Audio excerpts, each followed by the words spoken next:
Here we have the graph of the function f of t. The area under the curve between a and b is the integral from a to b f of t dt. Suppose we have a rectangle of side AB and we want the area of this rectangle to equal the area under the curve. What is the height of the rectangle going to be? We'll call the height m. So the area of the rectangle is the length of this side, which is b minus a, that's the length of this interval here, times the height, which we will call m. And we want that to equal the area under the curve, which is the integral. So we divide across by b minus a.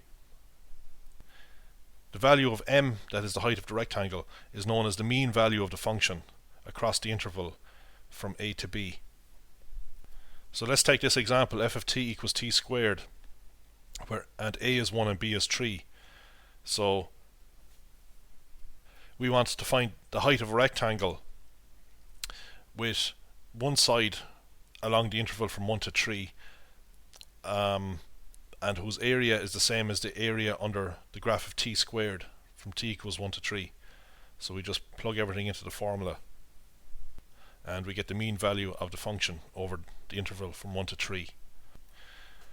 The mean square value of a function over the interval from a to b is defined by this here. So we just take the mean value of a function, which we saw before, but this time we square the function.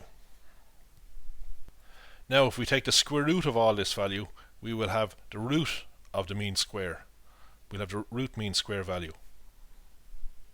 So here's an example. We want the RMS value of t squared across the interval from t equals 1 to t equals 3. So we have to integrate the square of this function. That's t squared squared, or t to the 4, from 1 to 3.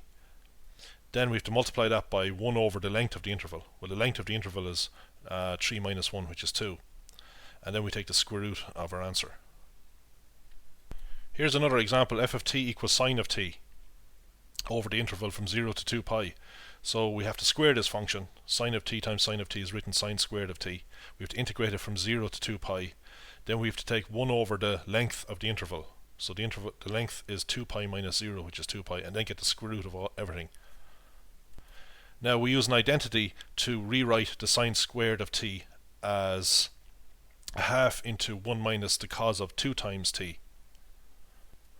When we integrate a half with respect to time, we get a half t. Well, we can actually take out that 2, so we get 1 over 4 pi. So we're integrating 1 with respect to time, which is t. The integral of the cos function is the sine function, but we must then divide by the coefficient of t, so that when we differentiate this by the chain rule, we will get cos 2t. We apply our limits. If we plug 2 pi in here, we'll get 2 pi minus the sine of 4 pi over 2. Well, the sine of 4 pi is the same as the sine of 2 pi, or the sine of 0, which is 0. So we just end up with 2 pi in here. If we plug 0 into this, we'll get 0. So we'll have 2 pi minus 0 times 1 over 4 pi. So we get the square root of a half. So the RMS value of the sine function over the interval 0 to 2 pi is 1 over the square root of 2.